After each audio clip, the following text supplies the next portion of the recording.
Hello నమస్తే, welcome to VL media. నేను మీ విజయలక్ష్మి. సాధారణంగా 60 సంవత్సరాల వయసు వచ్చేసరికి రిటైర్మెంట్ తీసుకొని విశ్రాంత జీవితాన్ని చాలా ఆనందంగా గడుపుదాము, కాసేపు అలాగా రచ్చబండ మీద కూర్చుందాం అనుకుంటూ ఉంటారు.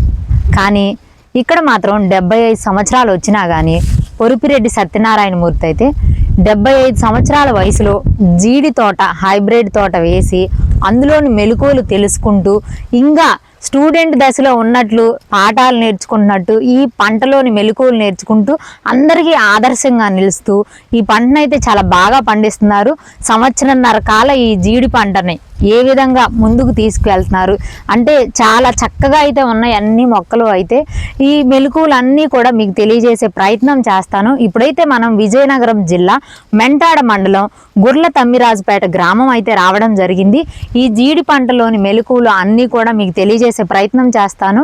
ఖచ్చితంగా ఈ వీడియో అయితే పూర్తిగా చూడండి. నమస్తే సార్. నమస్తే. అసలు మీరు ఏం చదువుకున్నారు? మీరు ఒక ఉద్యోగం చేసి రిటైర్ అయ్యారని విన్నాము. ఏం జాబ్ చేస్తూ ఉండేవారు? నేను టీచర్గా BEd qualification, okay, second grade టీచర్గా పనిచేశాను. ఓకే, ప్రమోషన్ విడిచిపెట్టుకున్నానండి. అంటే రిటైర్ అయ్యి అంటే వ్యవసాయం మీద మక్కువతోనా మామూలుగా? అదే మా అబ్బాయికి రెండో వాడికి డిగ్రీ చేశాడు. అప్పుడు జీవ ఉండేది అప్పుడు medical grounds. Okay, medical grounds అనారోగ్య కారణాల వల్ల రిటైర్మెంట్ చేసుకున్నాను. ఓకే, అందుకు 5.5 years సర్వీస్ గవర్నమెంట్కి వచ్చేసి రిటైర్ అయిపోయాను. ఓకే, ఆ తర్వాత ఈ వ్యవసాయం అప్పటి నుంచే చేస్తాను. మొక్కల పెంపకంలోనే.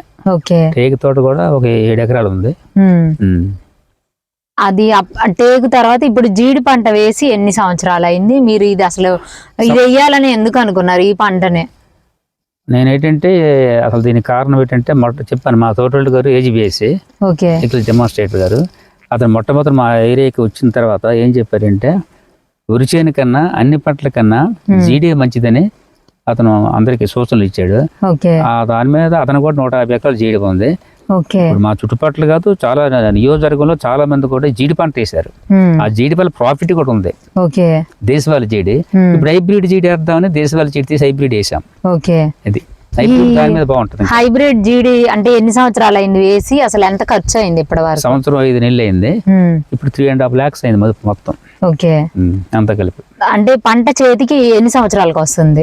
ఆఫ్టర్ 3 years పంట పూర్తిగా వస్తుంది. 2 years కంప్లీట్ అయితే కొద్దిగా వస్తుంది. అంటే ఇప్పుడు మదుపు అయితే ఎక్కువ పెట్టాల్సిందే, మనం పెట్టవలసిందే. మదుపు కూడా ఇంకొక ఈ సమ్మర్ వరకు పెట్టాలి మనం. తర్వాత మదుపు పెట్టనవసరం లేదు. కంచె జాగ్రత్తగా వేసుకోవాలి. మొక్కల పెంపకం సరిపోద్ది మనకి. ఈ సమ్మర్ కంటిన్యూ అయితే కంచె ఎలుగు జాగ్రత్త పెట్టుకోవాలా, పెడితే బాగుంటుంది. రైతుకు ఉపాధి, పంట ఏ పరిస్థితులు కూడా పోవడం ఉండదు. మంచి ఈల్డింగ్, హైబ్రిడ్ పిక్కలు కూడా సైజు పెద్ద వైట్ గా పిక్కలు ఉంటాయి. ఓకే, అంటే ఇప్పుడు 2 సంవత్సరాల తర్వాత మనం పెట్టిన దానికి కొంచెం కొంచెం వస్తూ ఉంటుంది, గ్రాడ్యువల్ గా వస్తుంది. ఓకే, ఆఫ్టర్ 5 years మీకు ఎకరాకి అంటే నా అభిప్రాయం ప్రకారం వచ్చేది అంటే కొంత చెప్పారు, మా మన్నాడు మేధావులు ఉంటారు కదా, వాళ్ళు ఎకరాకి ఇంచుమించు ఒక 4 బస్తాలు అవుతుందని విన్నాను ఎకరాకి. సో అంటే ఇప్పుడు మనం 3 లక్షలు మీరు ఇంత మదుపు పెట్టారు, పంట కాలం ఎంత ఉండొచ్చు అంటే ఎన్ని సంవత్సరాలు మనం ప్రాఫిట్ అయితే తీసుకోవచ్చు? 25 years. ఓకే, దీన్ని మామూలుగా కౌలుకు పండించుకోవాలి, మాకు భూమి లేదు అనే వాళ్ళకి ప్రాఫిట్ బుల్లేనా? ప్రాఫిట్ బుల్లే. కౌలుకి ఇస్తాం ముందు. ఓకే, ఒక 2 years మనం చేస్తాం, నెక్స్ట్ కౌలుకి ఇచ్చిస్తాం. ఓకే, ఇది వరకు కూడా నేను ఇది 2 ఎకరాలు ఉండేది, అక్కడ రొంపిల ధర 6 ఎకరాలు 8 ఎకరాలు జీడి ధరకు ఉండేది, దేశవాళీ జీడి. ఆ అనుభవం మీద ఇప్పుడు హైబ్రిడ్ మార్చాం మళ్ళీ. ఓకే, అసలు మామూలుగా అయితే ఖాళీగా ఉన్నాము, ఎందుకు ఇంత శ్రమ నాకు అని అనుకోలేదా మీరు? నేను అనుకోలేదండి. భూ అంటే నాకు భూదేవి లక్ష్మీదేవి సమానం కదండి. అవును, గ్రౌండ్ ఖాళీగా ఉంచాం కదా.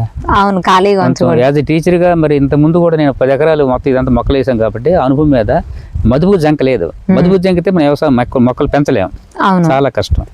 భూమి వాల్యూ పోద్ది, భూమి కల్టివేషన్ చేస్తేనే దాని వాల్యూ. అంటే ఎంత టైం కేటాయిస్తారు అసలు అంటే రోజు ఈ వ్యవసాయం కోసం? దీనికి ఎంత టైం అంటే నేను డైలీ 7 గంటలకు వస్తాను. మా రైతు మావాడు ఉన్నాడు, ఇప్పుడు అతనే ఉంచుతాను. రోజుకి 400 వేతనం, కష్టపడి జాగ్రత్త చేస్తాడు. మీరు రోజైతే వచ్చి కొంత టైం దీనికైతే స్పెండ్ చేస్తారు? రోజు వస్తాను, 1 గంట ఉంటాను, వెళ్ళిపోతాను. ఓకే. డైలీ. మీ పిల్లలు వెల్ సెటిల్డ్ అని విన్నాను. వాళ్ళు ఏం అనరా, ఎందుకు నాన్న ఈ వయసులో కష్టపడడం, రిలాక్స్గా ఉండొచ్చు కదా? వాళ్ళన్నా నేను ఊరుకోలేను.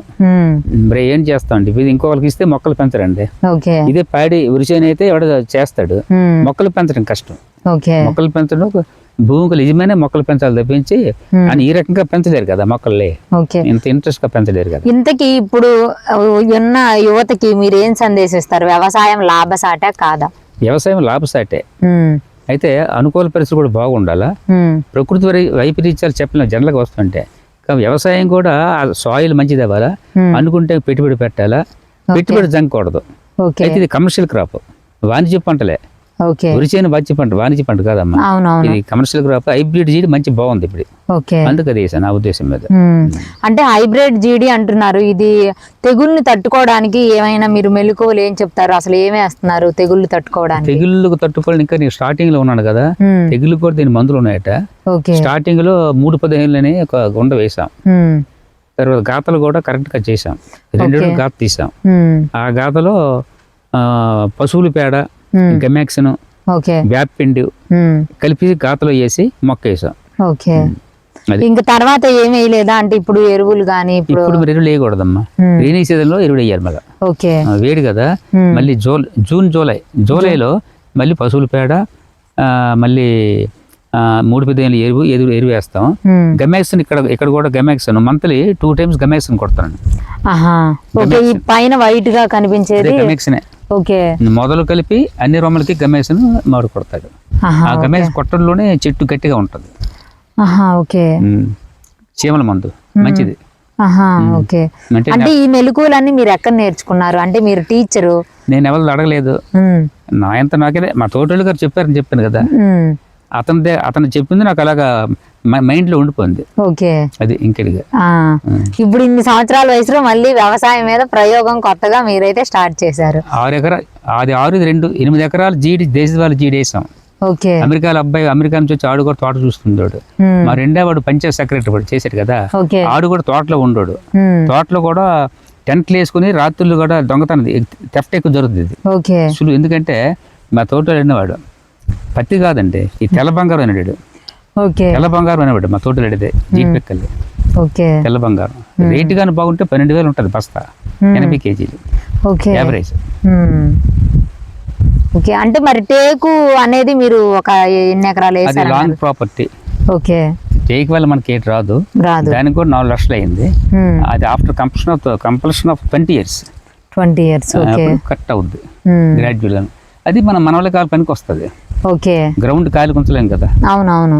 ఇప్పుడు గ్రౌండ్ కాలికుంటే ఆక్యుపేషన్ చేసేస్తారు చాలా మంది. అవునవును. గ్రౌండ్ ఖాళీ చాలా దూరం, అది ఇక్కడ 5 kilometers ఉంటది.